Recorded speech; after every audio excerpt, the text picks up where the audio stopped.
हो, आता आपण बघणार आहोत मी सावित्रीबाई ज्योतिराव फुले ही मालिका. तिचे रिव्ह्यू. कालच्या भागात आपण बघितलं की सावित्रीला सगळे सांगत असतात की तू ज्योतीला सांग की तुझ्यासाठी सवत आण म्हणून. सगळ्यांच्या सांगण्यावर सावित्री बोलते, आणा सवत, मी तयार आहे. तेव्हा सगळे बोलतात. तेव्हा ज्योतिबांचे सासरे बोलतात की तुम्ही तयार आहात ना पाहुणं. तेव्हा ज्योतिबा बोलतात की हो, मी तयार आहे. माझ्या सावित्रीमुळे वंश वाढत नाही, माझा वंश वाढावा म्हणूनच तुम्ही सवत आणायला म्हणतायत ना. मग मग मी तयार आहे, पण एकाच अटीवर. कसं आहे ना, दोष माझ्यामध्ये पण राहू शकतो, सावित्रीलाच का. मग जसं सावित्रीसाठी सवत आणायची तर त्याच्या आधी माझ्यासाठी एक सवते आणा. तेव्हा सगळे बोलतात की पाहुणा हे काय बोलतात तुम्ही. तेव्हा ज्योतिबा बोलतात की हो, माझ्यासाठी सवते आणा. त्याच्याने जर सावित्रीचा वंश वाढत असेल तर समजेल की दोष माझ्यात आहे, आणि नसेल वाढला तर मग आपण सवत आणूया. तेव्हा ज्योतिबांचा सासरे बोलतात की काय बोलतायत तुम्ही.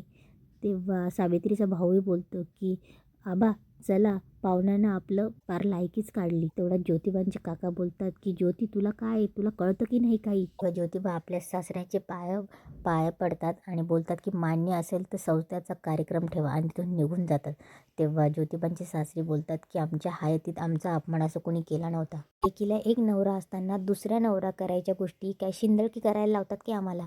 ही भाषा पाहुण्यांना करायला नको होती. तेव्हा ते चल सदा म्हणून निघून जातात. तेव्हा ज्योतिबांचे वडील पाटील थांबा म्हणून त्यांना आवाज देतात, पण ते थांबत नाही. तेव्हा सावित्री संताप करत आत येते आणि दरवाजा लावते. तेव्हा ज्योतिबा पुस्तक वाचत असतात, त्यांचं लक्ष जातात. तेव्हा ते बोलतात की सावित्री माझी टिपणं बघितली का. तेव्हा सावित्री बोलते कोण समजता हो तुम्ही स्वतःला, दरवेळा मी तुमच्या खांद्याला खांदा लावून उभं राहते. तेव्हा ज्योतिबा बोलतात सावित्री, आणि आज तुम्ही माझ्यासाठी दुसरा नवरा आणण्याचं बोललात, जीभ कशी जडली नाही हो तुमची. खबरदार जर तुम्ही पुन्हा असं बोललात तर. तेव्हा ज्योतिबा उठतात आणि बोलतात काय कराल. तेव्हा सावित्री बोलते नरडीचा घोट घेईल मी तुमचा. तेव्हा ज्योतिबा बोलतात मान पुढे करतात आणि बोलतात की घे. तेव्हा सावित्री बोलते चेष्टा करू नका, तनान मनाने मी फक्त तुमची आणि ज्योतिबाचीच आहे, तुमची आणि तुमचीच आहे. का म्हणालात पर असं जाब द्या, नाही तर मी जीवाचं बरं वाईट करेन. का सगळ्यांसमोर माझा अपमान केला. तेव्हा ज्योती बोलतात आणि तुम्ही माझा अपमान केला ते. तेव्हा सावित्री बोलते मी अपमान केला, मी काय अपमान केला. तेव्हा ज्योतिबा बोलतात धनी मला सवत आणा, सर्व माझी संमती म्हटले ना. तेव्हा सावित्री बोलते होय म्हटले. जे सवता आणावर म्हटल्यावर तुमचा अपमान झाला, जीवाचं बरं वाईट करण्यासारखं वाटलं, नरडीचा घोट घ्यावासा वाटला. मग सवत आणलं म्हटल्यावर मला पण तेच करायला पाहिजे, नरडीचा घोट घ्यायला पाहिजे. मी पण जीवाचं बरं वाईट करून घेतलं पाहिजे ना. तेव्हा सावित्री बोलते म्हणजे. तेव्हा ज्योतिबा तिच्या जवळ जातात आणि बोलतात सवता आणला म्हटल्यावर तुम्हाला जेवढं वाईट वाटलं तेवढंच आम्हाला पण वाईट वाटलं ना. सावित्री हा ज्योती तुम्हाला सोडून दुसऱ्या स्त्रीचा विचार तरी करेल का. मग का सवत आणण्याचा विचार केला, का माहेरीच्या दबावाला बळी पडलात. आम्ही तुम्हाला जे शिकवलं त्याचा उपयोग काय. आणि सावित्री तुम्हाला वाटतं आपण या वंशवाढीच्या उद्धाराच्या पिढ्या उपजातीच्या फार पुढे निघून गेलो आहोत वाटतं ना. तेव्हा सावित्री बोलते जी. तेव्हा ते बोलतात मग कुठल्या अधिकाराने तुम्ही माझ्यासाठी दुसरी बायको पाहण्यासाठी निघाला होतात. सावित्री त्यांचे पाय पडते आणि बोलते जी चुकलं माझं, मला माफ करा. तेव्हा ज्योतिबा बोलतात की सावित्री ही स्त्री पुरुष समानता ही फक्त बोलण्याची गोष्ट नाही. ज्योतिबा बोलतात की स्त्री पुरुष समानता ही फक्त बोलायची गोष्ट नाही, झेप मोठी असायला हवी. तेव्हा सावित्री बोलते की माझ्या विचारांची झेप नाही हो एवढी मोठी, मला माफ करा. तुम्ही लई मोठे आहात, तुम्हीच मला साथ दिली. तेव्हा ज्योतिबा सावित्रीला पटवून देत असतात की बघ तू प्रत्येक कामात मला साथ दिली आणि आता मी तुझी साथ सोडू. तेव्हा ज्योतिबा बोलतात सावित्री पण एक गोष्ट नक्की, हे आलेलं वादळ आपोआप आलेलं नाही, ते कोणीतरी आणलं आहे. तेव्हा ज्योतिबा बोलतात की म्हणजे याचं मूळ पुण्यावर लावलेल्या भिंतीवरील पत्रकांमध्ये. तेव्हा ज्योतिबा बोलतात सावित्री विद्वांच्या बाळणपणाची वाट खडतरे, खूप खडतरे, त्याच्यावरून चालायचं की नाही ते तुम्ही ठरवा. आणि ज्योतिबा तिथून निघून जातात.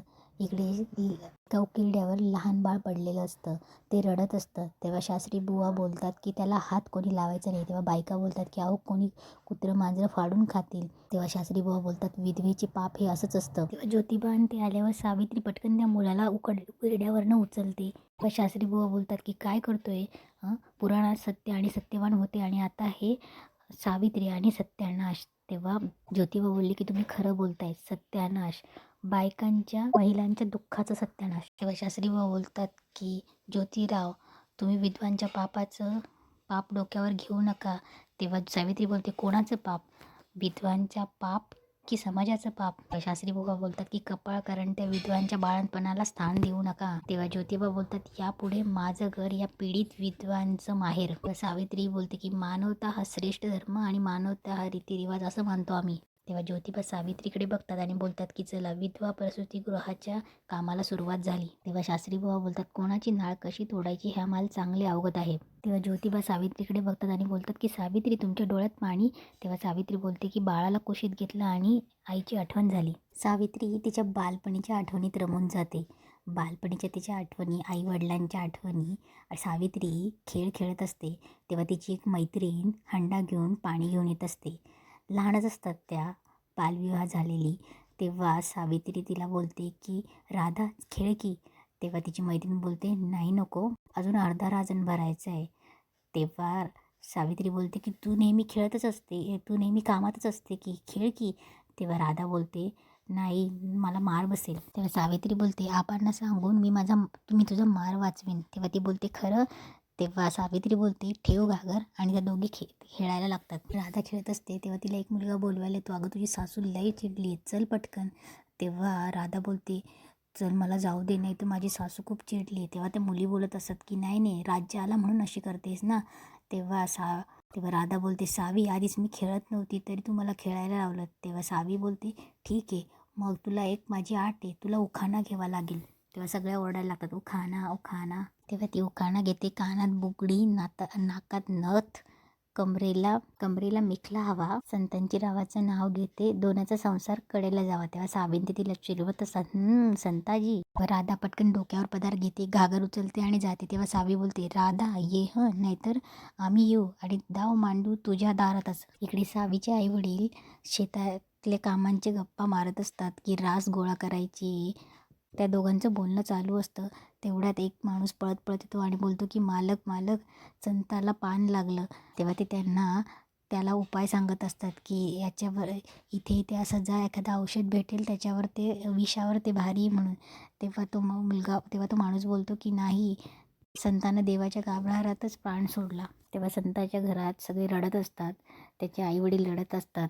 राधाला तर काही सुचेना असे होत असते, ती गप्प बसलेली असते. तेवढ्यात गावचा ब्राह्मण येतो आणि तो बोलतो की संताजीच्या नशिबात अल्पायुषीच होता, संताजी नशिबवान बरा. तेव्हा ब्राह्मण बोलतो संताजीचा जीव गेला हे विधी लिखित. तेव्हा सगळं बोलून त्यांचं एकच म्हणणं होतं की राधाला अग्निदिव्य करावे लागेल. इकडे सावी राधाला शोधत येते. ती म्हणाली होती अजून आली नाही. पण तेव्हा तिची मैत्रीण बोलते की घाबरली वाटतं. तेव्हा सावी बोलते पण आपणही तिला रडायचा डाव खेळू द्यायचा नाही. इकडे सावीचे वडील बोलत असतात की अग्निदिव्य द्यावे लागेल म्हणजे पोरीला काय करावं लागेल. तेव्हा तो ब्राह्मण बोलतो राधाला सती जावं लागेल. तेव्हा तिथे सावी आणि तिची मैत्रीण येते. सावी पुढे जायला लागते तेव्हा तिथली एक बाई तिला मागे ओढते आणि बोलते सावी पुढे कुठे चाललीस. तेव्हा सावी बोलते राधा खेळायला येणार होती. तेव्हा ती बोलते की कसला खेळ, तिचाच खेळ झालाय. तेव्हा त्या बायका सावीला बाहेर काढून देतात. तेव्हा सावी बाहेर जाते आणि लपून बघत असते. इकडे सावीचे वडील बोलतात की सती. तेव्हा ते ब्राह्मण बोलतात की होय राधाला सती जावं लागेल. आता हे सगळं बघत असते आणि सावी हे सगळं बघत असते आणि तिथेच आजचा एपिसोड संपतो.